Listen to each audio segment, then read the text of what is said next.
Hello, everyone, and welcome to episode 9 of the Hoops Crush podcast. That is Brady Parks, aka Crushables. I'm Eric Brandt, aka HoopsJock. How are you doing this week, Brady? I'm doing pretty good. How about yourself, Eric? Not too bad. Do you get into Christmas spirit around this time, or do you like Yeah, Christmas? What? absolutely. I Yeah. got the Christmas decorations up, and I'm very festive person, especially around the holiday season. How about you? Oh, yeah, of course. Christmas is one of my favorite times of the year. Of course, we both have kids, so Yeah, other than spending a bunch of money, but yeah, yeah. But yeah, it's nothing quite like seeing the joy on their faces on Christmas morning and all that kind of stuff. So absolutely. yeah, one of my favorite times and all that kind of stuff.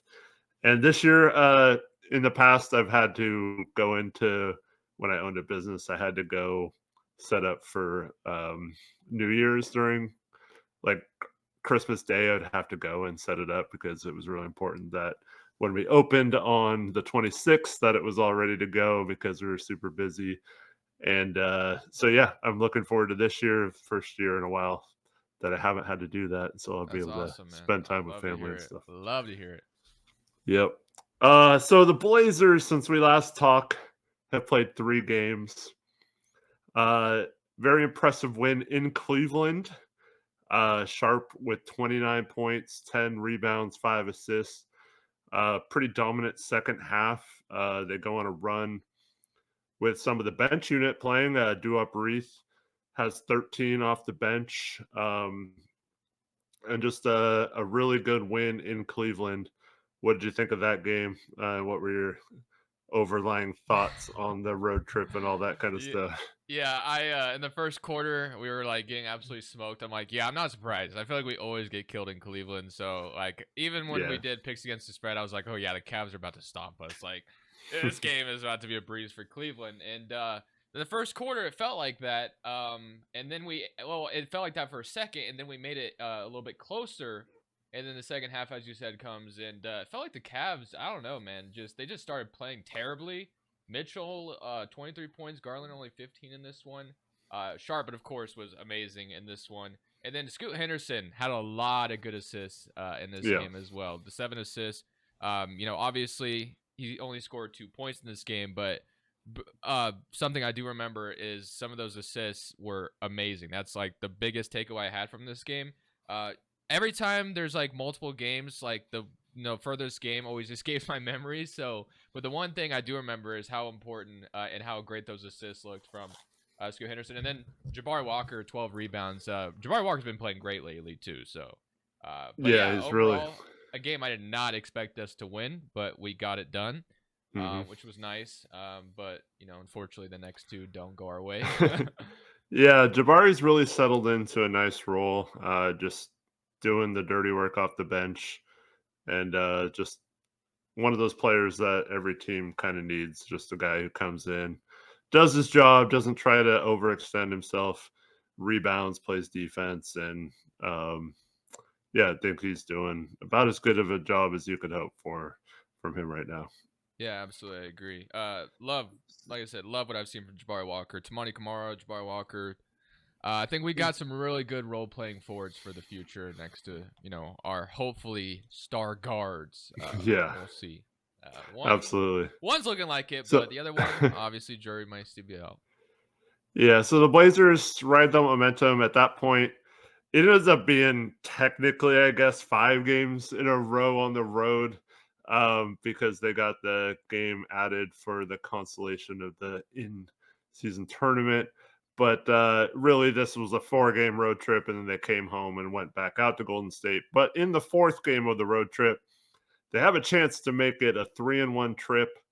You look at the injury report headed into that game. The Utah Jazz are without Jordan Clarkson, Lauri Markkanen, Kelly Olynyk, and several others. And it seemed like a game the Blazers, if they're going to start being in that conversation of making a run at the play-in and all that kind of stuff, need to win. And they just came out absolutely flat in this game and got down double digits early in the first half. And it was really disappointing. to see them play poorly with such a good opportunity to add another win to the schedule. But then in the second half, they had this furious comeback. End up sending the game into overtime, but unfortunately, in that second half, Jeremy Grant leaves the game with concussion symptoms. He's since then has been put in concussion protocol and has missed the next game and is not going to play in tonight's game either against the Dallas Mavericks. But so we didn't have him in the overtime period, unfortunately. And then the Blazers, of course, lose in overtime. Some questionable calls from the refs and stuff like that. What were your takeaways from that game? Yeah, the last two games have been rough at the very end, back to back, Yeah. heartbreaking ways to lose. This is the game where Brogdon smoked the layup, right? Where he gets a steal and just smokes the wide open layup. Yeah. And then Sharp tries to put it back or something along the lines of that, and then they called him for the They foul. called him for over the back foul. And he Yeah. also easily should have been called when he obviously went up for a layup at the end, and they didn't call a foul. And then they were fighting over the board, and then they called a foul on him, which was just well. Or So did I yeah, get that? It was something like that. Sorry. Sharp drove and got. Well, it's questionable whether I forgot who it was. I think it was Omer Yurtseven, right? Yeah, or Fentecchio or Or it might have someone been. Yeah, it might have been him too. I can't remember. went for a block. It looks like he gets some ball, but then he also hits him on the arm, and then on the way down hits him across the head, um, and just wasn't vertical at all. Uh, saw the last 2-minute report on that game, Oh and yeah, they said they didn't get anything they wrong. ruled that it was not a foul and that it was called correctly. I don't get that. Looking at it, being able to look at it in slow mo and seeing his arm come down right on Sharp's head should have been a foul, but didn't get the whistle there. And then that was also during or moments before Kamara banks in a 3-point shot at the shot clock buzzer. And Oh yeah, then it so the was Blazers ruled. feel like they're winning Yeah, at I the remember time, that. and then they review it a few minutes later. Just I hate that, man. It sucks to not on a made basket. I understand if you miss or whatever, but on a made basket, there's no reason not just stop the clock there and make sure it counted or not, and then you can go from that point forward knowing exactly what the score is, not waiting till the next timeout to decide that, oh, the Blazers, instead of winning, are now losing this game. Yeah, I remember someone saying in our group chat, I wonder if Chauncey even knew the basket was taken off. Which I just started thinking I about mean, that. yeah, they should. I mean, you hear it all the time when there's like a call that needs to be challenged or something that the Chauncey will look over to a certain coach or something, and he's supposed to look at it really quickly and determine whether it's would be a good challenge or not. Um, but yeah, that same coach should be able to look at that really quickly to see if they can, and he should have notified Chauncey. I'm assuming that did happen. If that didn't, that's a major mistake by the coaching staff. But yeah, just I don't know, just couldn't make the plays at the end. Probably shouldn't even have been that way if the Blazers played uh, a little better in the first half. Maybe could have taken this one, but yeah, that one was. It was one of those games where it was one of the first games this year where it's like the Blazers need or should win this game, and most of the rest of the games are it's been either close or we're playing a really good team and you have to play really well to beat them. So that was the most frustrating game or loss in my opinion this season, knowing that the Blazers should have had that one. Yeah, no Markkanen, Clarkson. So this felt like a game that okay, we should come in here. We should easily win this game. We have Brogdon back. Scoot, played well in this game as well. Had 17 points, his career high. Yeah, it's just a really unfortunate loss. It sucks, man. I mean, of course the refs didn't help us at the end of the stretch, but you would like to not see us in that close of a game with this kind of team anyway. Although we're not Yeah. great by any means, but like I don't know. It feels like with no Markkinen and Clarkson, we should have been able to close this one out. But was not the case. Sexton has a good game, and Keontae George scores 21. And yeah, unfortunately, we just fall short. Just Yep, and like then the next one. yeah, and then Wednesday night they go into Golden State. Anfernee Simons, first Is game back. back Yep. since the first game of the season. It feels like it's like a few days early. But unfortunately, he comes back and Jeremy Grant's out, like I mentioned. And also, DeAndre Ayton all of a sudden now has knee soreness and will miss his second game in a row tonight.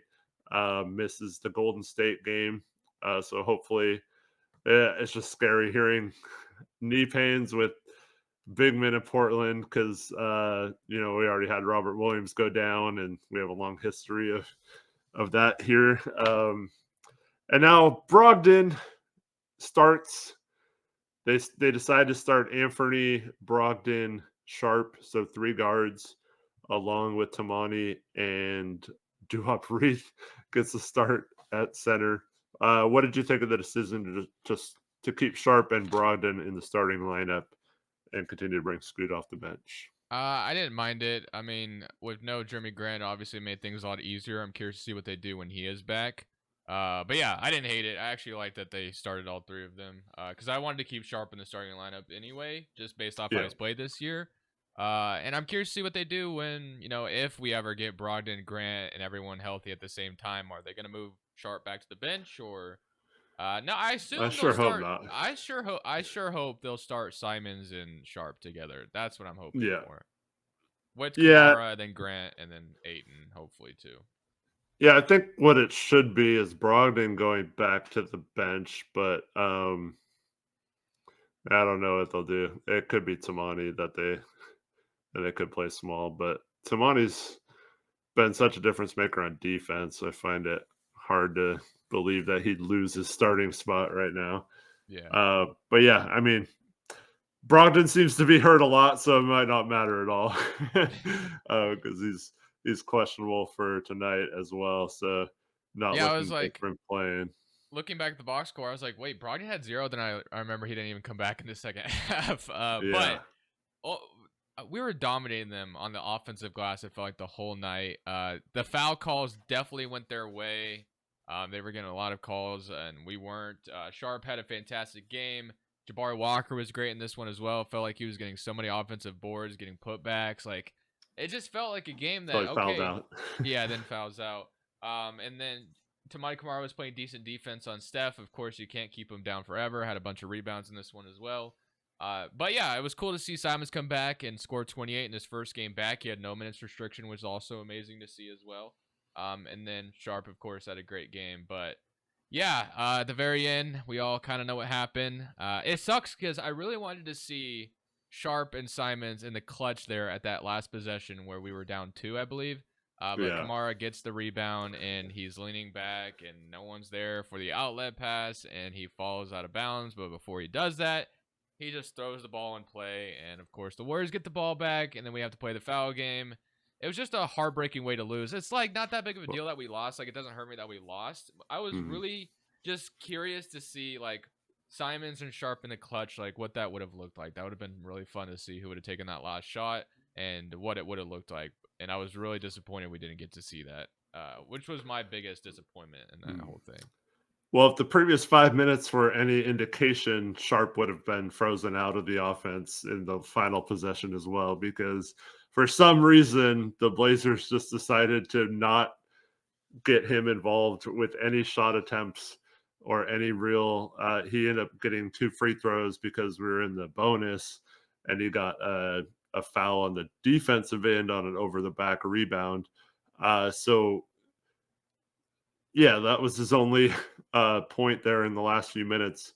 The Blazers go ice cold, can't make a shot, and for some reason, I don't understand why we're not running a play for Sharp to get a shot off ball or to come off a screen or to curl into the paint or something. Just the guy was hitting and we decided to run most of the offense through Scoot. I mean, I was happy that Scoot got a chance to play in the clutch, but I don't get not running some plays, especially if you have Scoot handling the ball. Try to get a situation where you run a play for Sharp and where Scoot can pass to him, so he's not feeling the pressure of having to score as well. And then Scoot takes some shots there at the end. It just wasn't even close on a 3-point shot. And fortunately, the Blazers couldn't pull it out. Yeah, another heartbreaking way to lose. Man, it's just the way Kamara fell out of bounds sucked really badly. Chris Murray had a Yeah. couple of threes in this game though, so that was Yeah. cool. And then Good to see him Thibault play. continues to be a sniper. It feels like from perimeter as well. So, Hmm. those are a couple more bright spots in this game. But yeah, obviously this was a game that would have been fun to fun to win because obviously we have the Warriors pick and we want to make them as bad as possible. So. Yeah, it sucked. I'm glad. I mean, it feels like we've been, competing in every game, which that's the fun aspect. But the worst part is losing every single one. But bright side, we have Anfernee Simons back, and Yeah. hopefully, we can see him rest of the season. So happy to I have him back at least.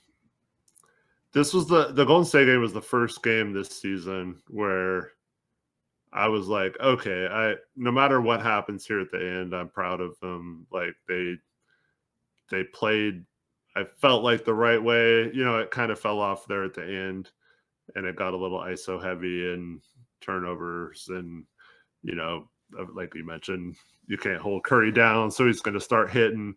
Clay was terrible, but he hits a three out of a timeout, down 6. That was a big shot, and yeah, it's just I really wanted that one, but when you consider, we're already down 2 starters and then have a third one go out during the game, with 0 points, like you mentioned.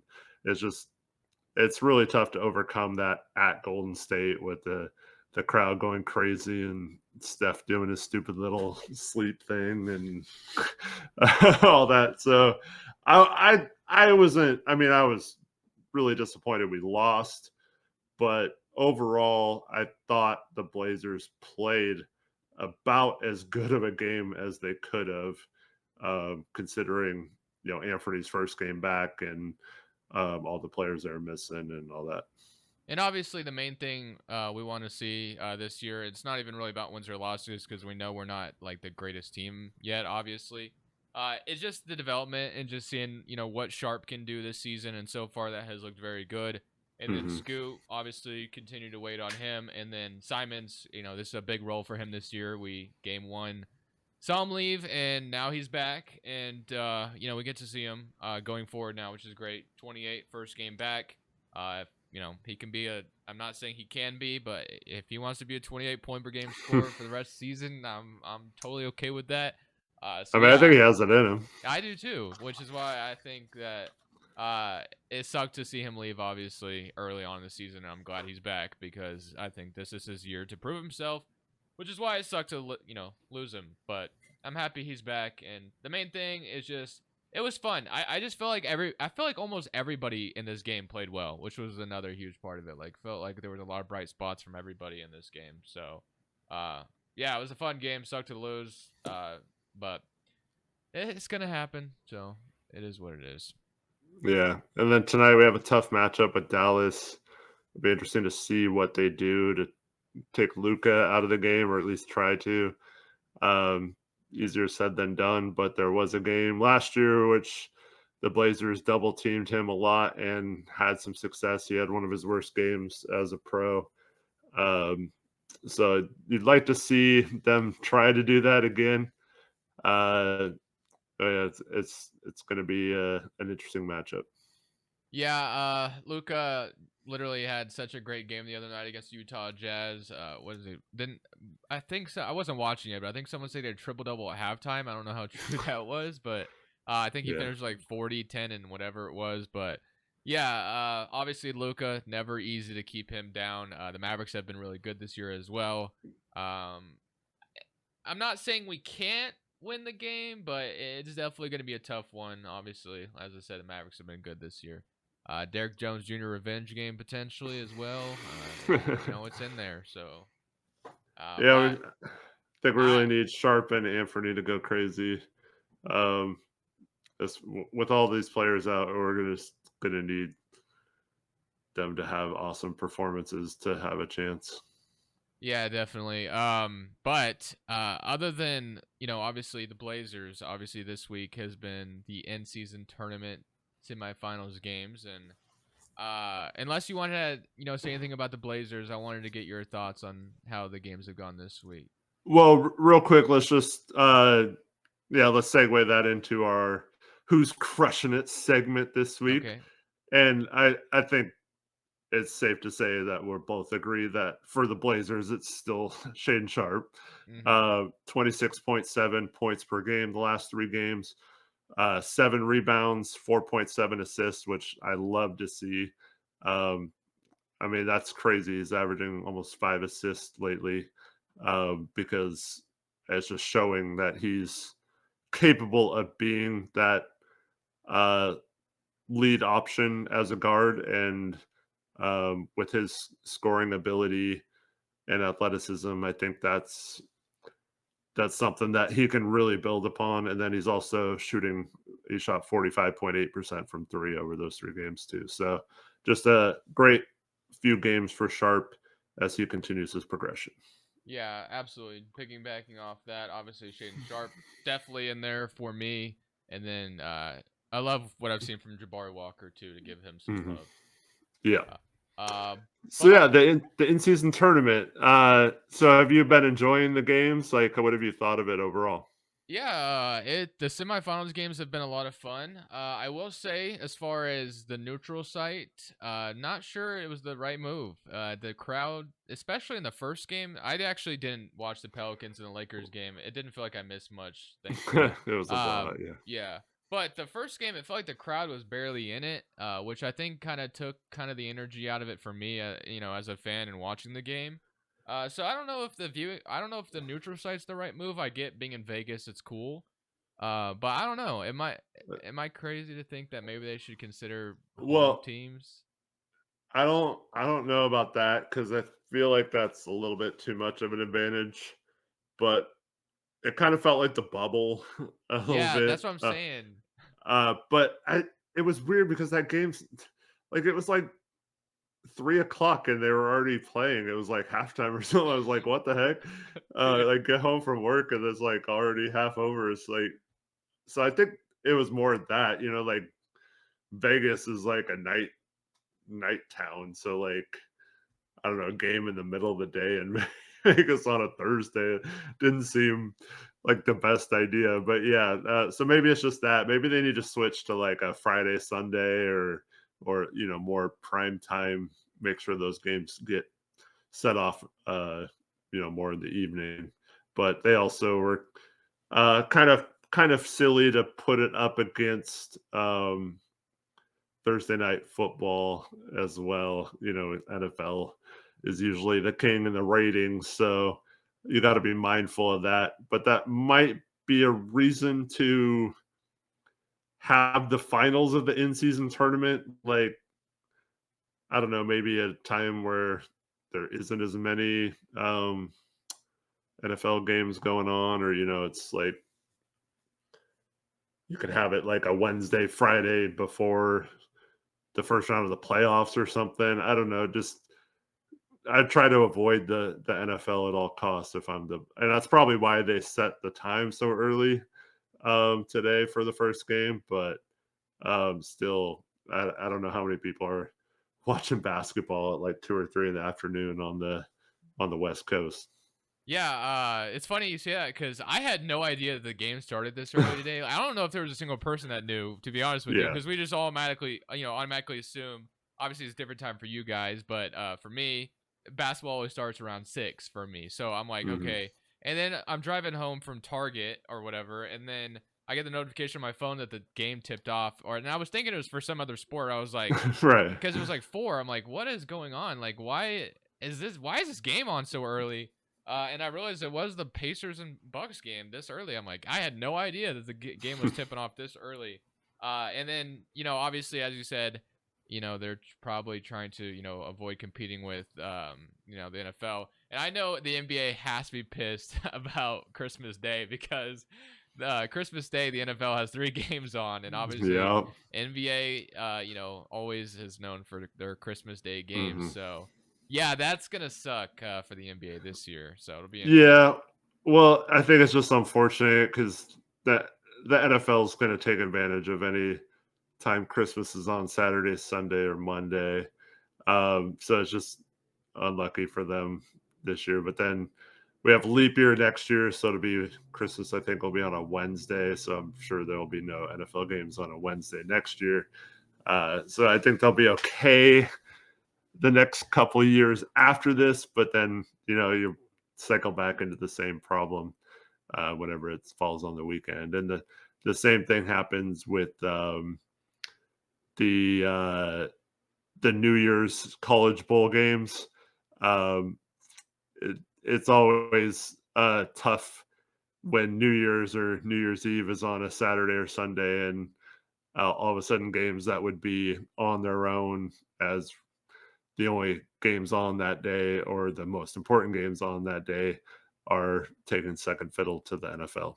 Yeah, so I was just looking at the schedule and I was like, damn, the NFL has games on Saturday, Sunday, and Monday on Christmas Day, Yeah. all day, just like obviously the NBA does. So that's gonna be a ratings battle So there. what are you gonna do, Brady? You said you in the past you watched NFL over NBA. I have no idea what I'm gonna do. To be You honest gotta with watch you. the NBA at Christmas, right? Not sure. I'm not sure. It kind of depends what games are on, and I'll figure it out. And I don't even know what I'm doing on Christmas yet, so like I don't even Mm, know where I'll be. So it's hard to say. I will say though, I know Commanders play the 49ers on Christmas Eve or Christmas. I think it's one of those nah. days. So yeah, you should be waking up to a Christmas present Yeah, on that nice. day. Y'all should easily Easy beat the win. hell out of us. Yeah, we are terrible. But back to the in-season tournament games.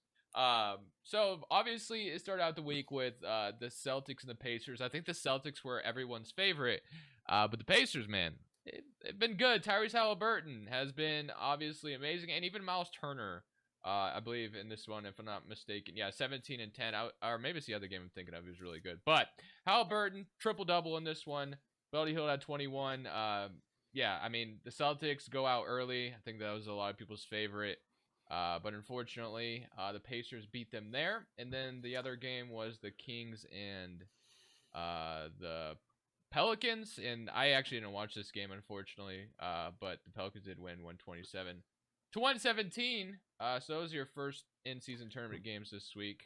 The Pelicans have had King's number at I least know. I 3 think, times this season already. and I've picked it wrong every single time and picked against the spread. I was Every like, single time. I picked the Kings the first 2 times. I was like, I'm not picking the Kings again against him. But yeah, like Halliburton is freaking unreal right now. Like, I mean, I don't think it's crazy to say. I mean, obviously, I don't think he's as good as like Luca or Jokic or SGA, maybe even, but he is absolutely carrying this team right now, and just a nightmare to guard. Like he can score, he can pass. Like he doesn't turn the ball over tonight. So they win. The Bucks also win on Tuesday, and then they match up tonight. So Dame versus Halliburton and all that kind of stuff. Dame looks like he's in Vegas to do other things than play basketball, maybe. But Halliburton, man, 27, 15, and 7 tonight with no turnovers. Like, how do you're not going to beat the Pacers when he's playing that well very often. Yeah, did you see Halliburton do the Uh, no, he like kind of looked like the watch was broken or something. He Yeah, like no. looked at his wrist and he was like, Yeah, I don't know yeah, exactly what he did, but I know he did something with his something wrist. So with I his thought I was yeah. like, wow, okay, I mean, if there's gonna be a Dame Halliburton rivalry, I'm here for it. And then Mm-hmm. did you hear what Dame had to say after the game in the press conference? No, He was like, or you never know when your time's gonna run out or something. I forgot. Uh, I don't know why. I'm bringing it up. I forgot what he said in a way, but like yeah. basically it was like you should be humble in the moment because you never know like when your moment runs out or something along the lines of Mhm. that. And obviously it's X or Twitter, whatever you call it. So Dan was getting a bunch of hate for the quote or whatever. But yeah, See, Halliburton was amazing. Dame started off the game really rough, and then in the second half he got going, and then yeah. like they just stopped giving him the ball. Like I don't Mhm. know. I don't know. The Bucks offense has been weird this year in a way sometimes. Yeah. I saw Chris had a really bad turnover. He threw it like right to Bruce Brown, and yeah. But yes, I'm not a fan of that statement from Dame. I know like there was this whole he doesn't show emotion, early in his career. But like Halliburton's in what, his fourth year already or something like that. I think he was 2020 draft, right? Third or So fourth, yeah. uh yeah, so like I don't really like by that time Dame was starting to tap his wrist and stuff like that. So had already done the Rip City like after he hits the game winning shot against the Rockets and later in his career, I mean, like, yeah, he earned the right to celebrate in some of those moments, but I mean, like, let the player be excited. I don't Maybe get he like took raining on their parade, but maybe yeah, it's because he like obviously stole took his us, yeah. in a way. Maybe. See, I think that's kind of funny. Like, It is fun. I think it I is don't know. fun. And then like there was a point where Dame hits a three, then Halliburton immediately responds. He's like, "I'm here too," or something like, or "I could do this Yeah, too," or whatever it was. But yeah, yeah, Halliburton is I man, he like is that, man. amazing. His Yeah. confidence is out there, and there's even a report I saw today that Halliburton has been planting the seeds to recruit stars in Indiana or whatever, Mm. and I hope Indiana is, looking into big fish hunting at the deadline if they could get someone to come over to help Halliburton. I saw names like Siakam and such, OG or Jeremy whatever. Grant. Jeremy Grant. Jeremy Grant, yeah, get Jeremy Grant.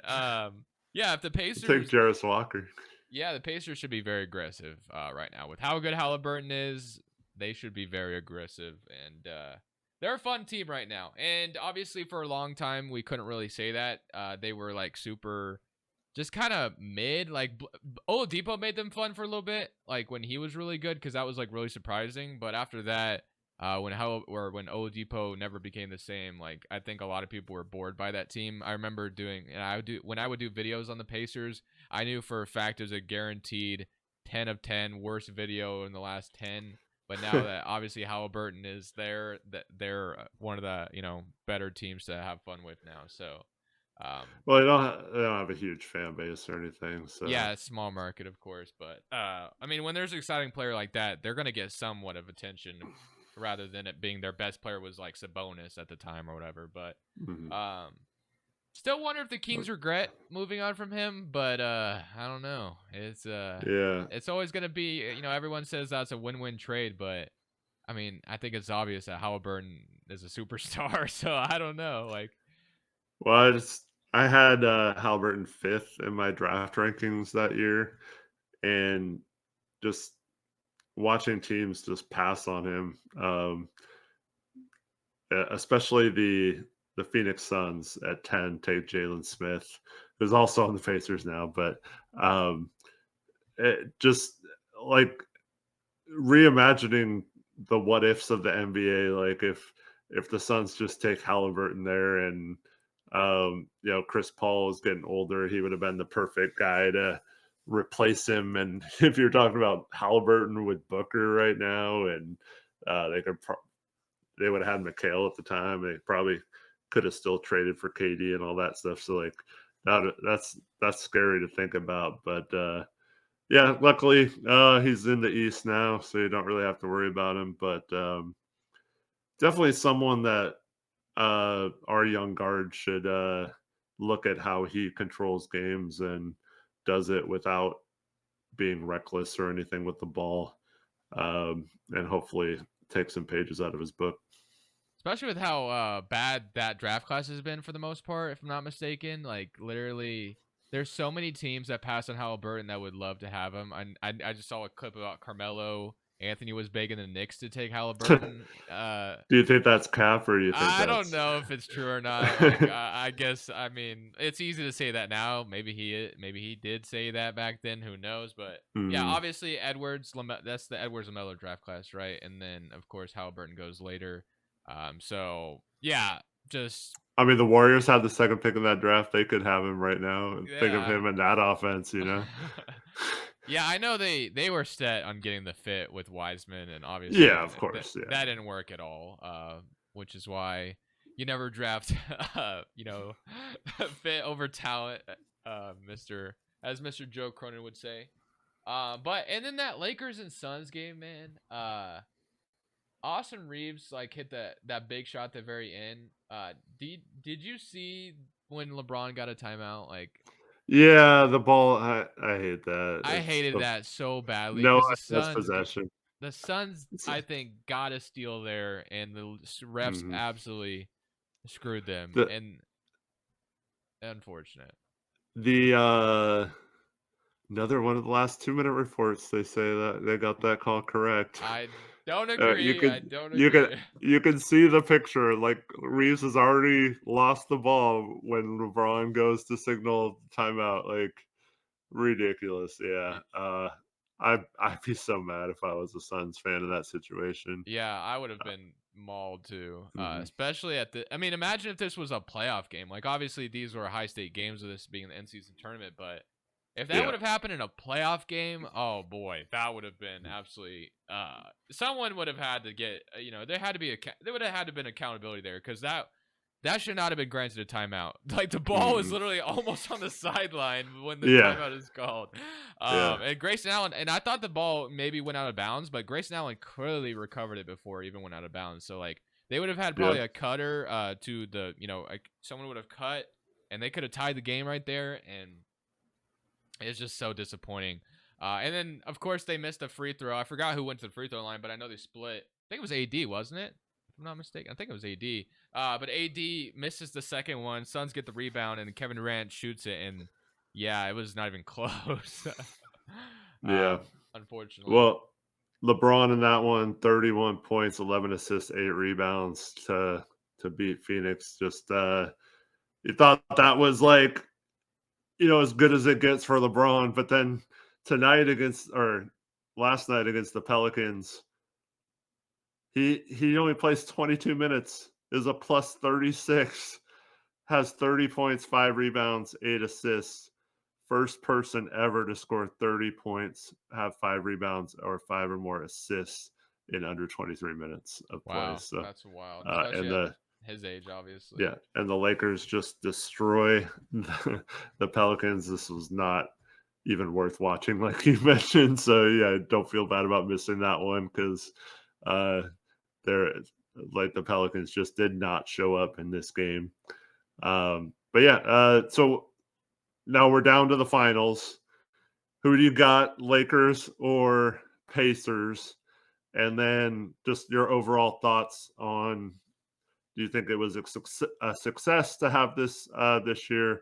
Are you looking forward to it now in future years, or what are your thoughts? Yeah, I think it was definitely successful. It made things a lot more fun, obviously in December and November. So I definitely think this was successful, and I hope they continue it next year. The only thing that I would change, and you could be right that maybe it was as simple as, tipping off the game too early. But I would love to see, more energy, and especially in these semifinals games here that we had tonight. Yeah. But if they could change that, then I'm all for it. Hmm. I don't know if I know some people still aren't a fan of the courts. I thought it was a cool little idea. But I don't know if they feel like Yeah, I they'll need didn't to mind the change. courts. I don't know if they feel like they'll need to change them next year. But next one is gonna be Pacers and Lakers. This is gonna be a fun game because if I would have been able to choose, I think I would have chosen against the Pacers both times. I would have thought, okay, Celtics are gonna win. I would have thought Yeah. the Bucks were gonna win, but so far they have won both times. So I'm not sure I'm going to pick against them again, but at the same time, LeBron has been so amazing in these not playing games, in these in-season tournament games that it's gonna be hard to pick. But if I had to choose right now, I would say I think LeBron's on a mission because obviously he's not gonna get too many of these in-season tournaments anymore. I think the Lakers win it. That's that. I'm All picking right, against the Pacers cool. for the third time, Go. I guess. All right, I will not do that. I'll take my boy Halliburton, and they're going to beat the Lakers. Let's All go right, head to head. yeah, I like it. I mean, if the Pacers win, that's awesome. So I wouldn't be upset with that at all. I just feel like the way LeBron's been playing, he's on. So is Halliburton. Halliburton's been playing great too. Don't get me wrong, but Yeah. yeah, Well, it's gonna be a lot of fun. This game's gonna be fun. for me, I was like very against the NBA adding an in-season tournament. Um, I just thought like there's no way the players are gonna care about it enough to like make it worth watching. But I actually thought it was a really good idea to incorporate just like regular season games because like at first I thought what they would do is like pause the season and have like a tournament in the middle of the season that didn't count towards the record and maybe it counted towards some sort of playoff seeding or home court advantage or something to make it worth it. But I thought it was a good move to have like the group round robins and then incorporate those into the regular season and then just have like now the Lakers and Pacers are the only two teams that end up playing more games. And maybe that's a little bit of a strategy. Maybe that's why Dame didn't play very well today. It's like he didn't want to play an 83rd game this season. LeBron and AD, they've had issues staying healthy the last few years, so maybe the rest of the league is playing chess and is making them play an extra game so they wear down later in the season. I'm just joking, but yeah, I thought watching it play out is like why not have some extra motivation or extra um, just pizzazz on these games in the November and December. So I thought it was ended up being a really good decision by the NBA, and I'm all for making games more entertaining here in the early part of the season where it's still kind of boring, or not necessarily boring, but like not like you don't really care on a Thursday night about the Pacers and the Bucks, but like tonight you did care about it, Yeah, definitely. I absolutely agree with what you said. I thought the same thing when they brought the idea up of the in-season tournament. I thought they were also going to pause the season and do some tournament, but it is cool that obviously they integrated it into the season. It would Mhm. be cool if somehow when the NBA does expand, to 32 teams, it would be cool if it was like a 32 team bracket, single Yeah, yeah. elimination. That would be really dope, but I Like don't know how they NCAA March Madness style. yeah, I don't know how they would do that. I'm not sure how that would be integrated, but it would be a cool idea if they could do it. But obviously that's years down the line from now. So, but I think they did a good job. They did a good job, and it'll be interesting to watch this final game, Pacers Lakers. Hopefully, we get a close one, and hopefully we don't get like no blowout, so we can watch a good game. Yeah, absolutely. And then do you have any other players for who's crushing it this week? Yeah, mine is gonna be in season tournament edition. All right. So I first one, ran him off the wall, thrown at the wall. Malik Beasley, in that first game. All right. I know it's such a random one, but he was hitting like every three that he got, or not. He didn't hit every single one. That's a little bit over exaggeration, but Seemed 18 like point, it, yeah. yeah, 18 points, literally simply off just catching and shooting, and I heard them say tonight that he's been shooting 50% on wide open threes. So Malik Beasley in the past, obviously got benched last year because he was really bad with the Lakers.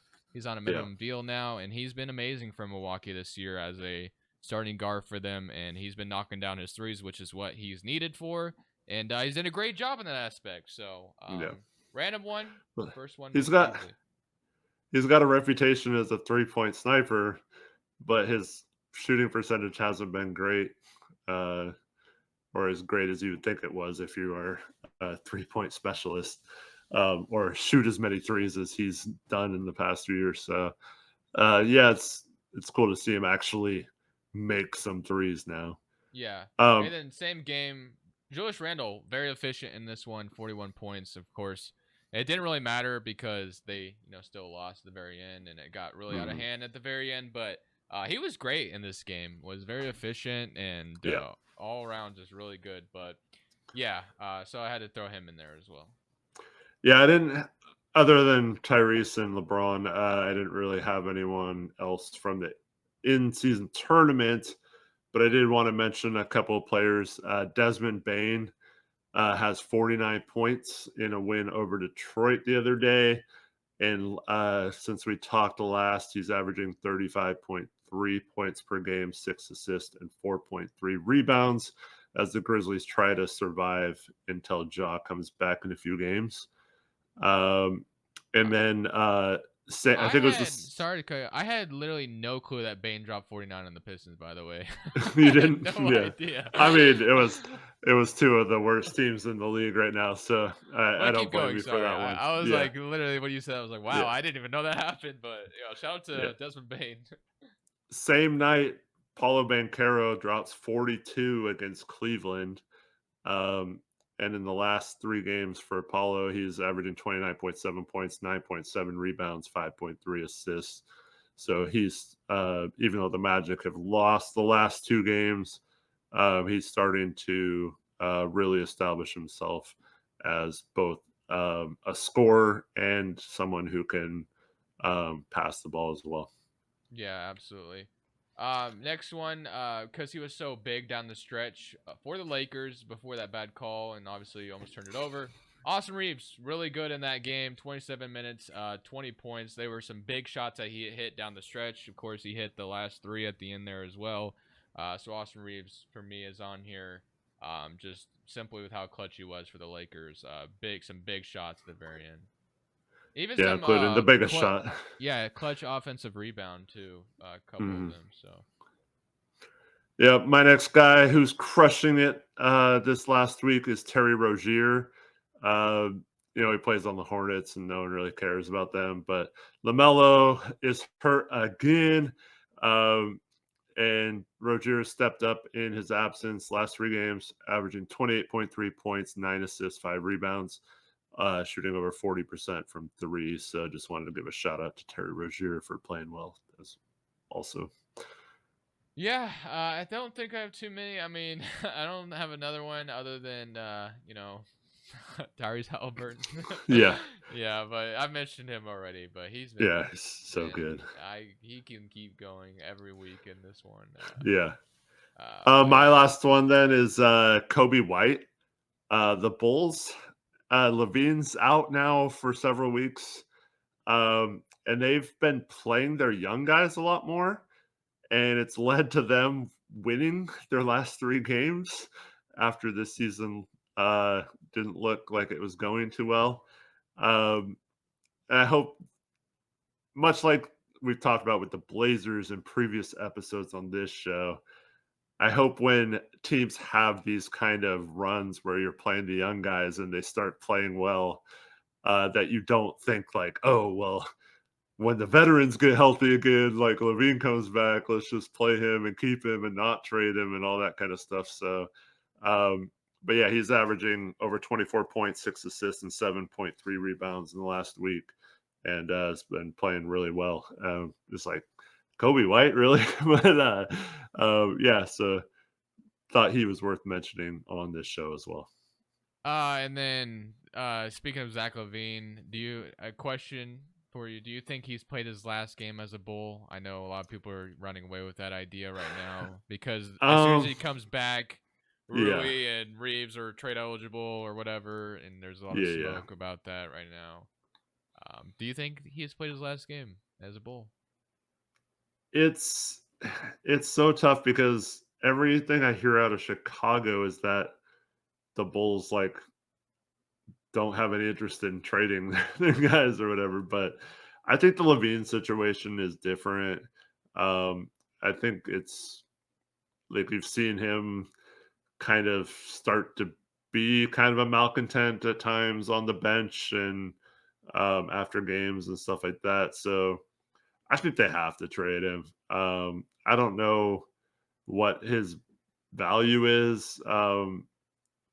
Like, do they get an unprotected first from the Lakers for that? Do the Lakers would they value a guy like Levine over someone like Jeremy Grant or Malcolm Brogdon or someone like that's a little bit um, not as good of a scorer, but uh can definitely play a role on a good team. So yeah, I don't know where he's going to end up, but kind of interested to see what team like puts out the most to get him.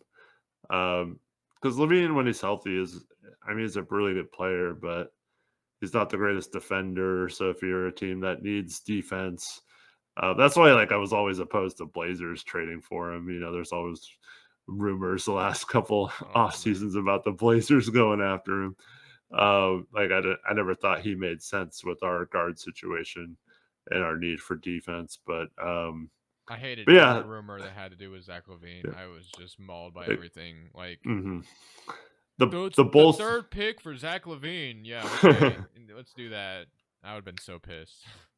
In my opinion, the Bulls should absolutely blow it up. DeRozan's in his final year. You want to try to get something for him before he leaves in free agency, most likely. Um, I don't know if they can get anything for Vucevic or not, but I would definitely trade all of them. And I know Chicago's done this many times since the Last Dance and their last championship with Jordan and Pippen and all that. But I'm sure that fan base doesn't want to go through a full rebuild again. But I mean, what are you doing? Just like not making the playoffs and keeping all these guys? Like it doesn't make sense to me. I would trade them all. Yeah, I agree. I just wonder if they're scared to do so because our lottery luck has always been so bad. It felt like they always Mhm. get like pick 7, and of course when they got pick 4, they took Patrick Williams. I don't even remember who went after Patrick Williams, but I'm sure there was probably someone in there they should have taken after him. But there's also been the stigma that young players don't develop in Chicago. That has been a problem. Laurie Markkinen leaves Chicago, immediately blossoms in Cleveland, and then even more in Chicago or in Utah. Wendell Carter, of course, goes to Orlando. I don't know. It just feels like every time a young player leaves Chicago, they just play a lot better. So not really sure what the problem is. But if Well, Patrick Williams ends up on another team, I would be curious to see if he just starts playing well. Patrick Williams is from the 2020 draft that we've talked so much Oh about wow, tonight. yeah, Tyrese okay. Halliburton. Yeah, so LaMelo goes third in that draft. Patrick Williams goes four. But yeah, it's pretty much everyone in that range. So for Patrick Williams, they obviously could use Halliburton. Cleveland takes Isaac Okoro, who hasn't really done much. Atlanta takes a Kongwu at 6, who's a solid center, but they still have Capella, so they haven't given him the reins there at the center position fully yet. Um, 7 was Killian Hayes, who's, you know, I mean, he's been okay this year, but has been one of the worst players in the NBA the last couple of years. Obi Toppin was traded for a couple second round picks to the Pacers this summer. Um, and so he hasn't really done a ton in the NBA yet. Yeah, so a lot of players in that range. I don't know who the Bulls should have taken it for. I mean, obviously hindsight, you should have taken Halliburton or whatever, but I don't think you can't really blame them for not taking Halliburton at 4, I guess. Yeah.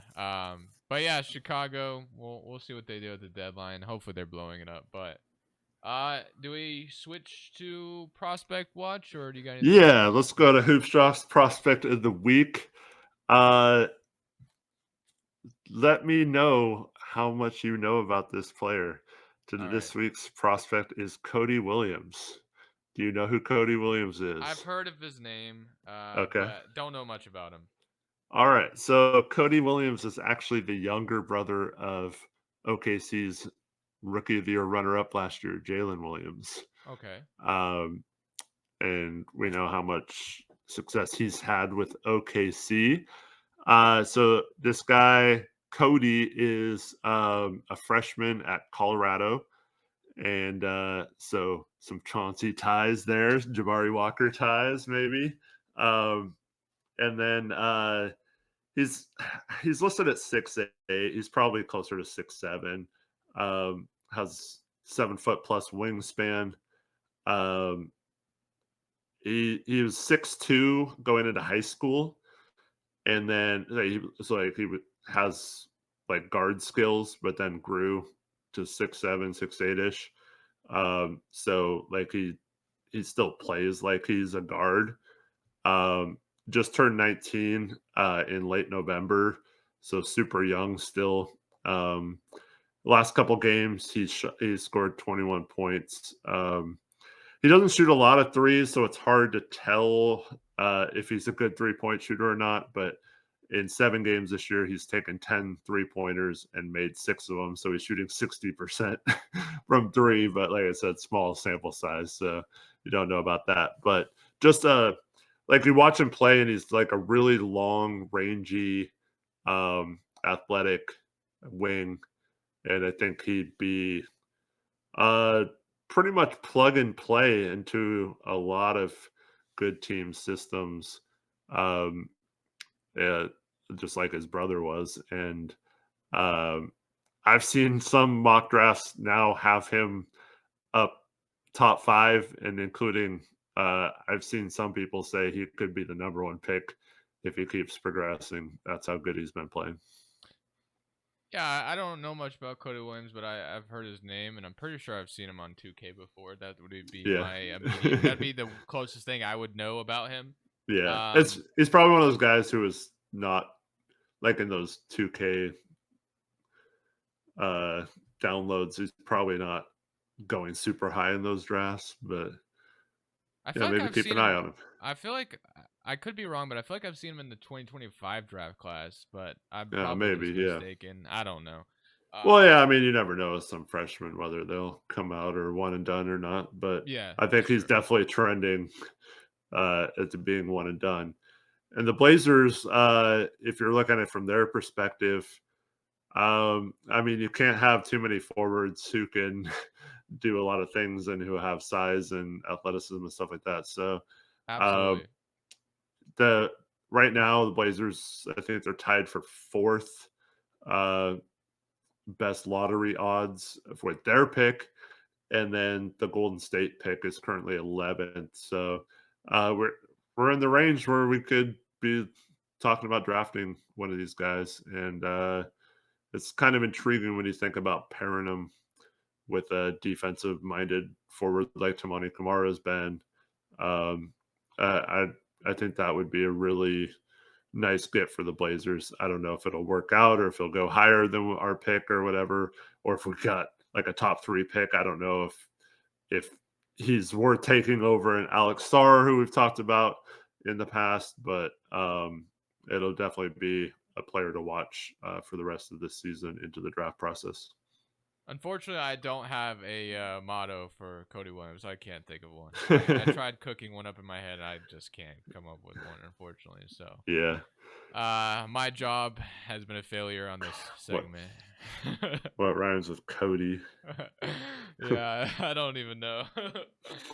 But anything else you want to add before we sign off for this episode?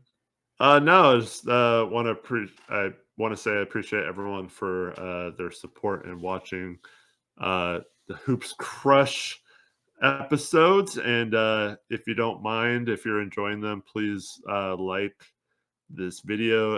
It's the easiest way to help us out.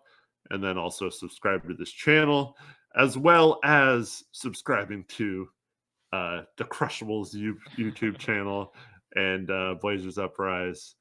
Yeah, come check us out on our other platforms, and then follow Brady on Twitter at Crushables59. Yeah. All right. Yes, And I'm at HoopsJock.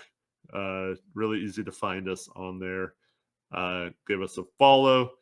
And yeah, we'll see you next week. And I hope everyone has a good rest of the week. Hope the Blazers play well. And we could talk about them not only having good performances from guys like Sharp and Anfernee, but also those resulting in wins as well. So we'll catch you next time on the Hoops Crush podcast. See you next week. peace out, go Blazers.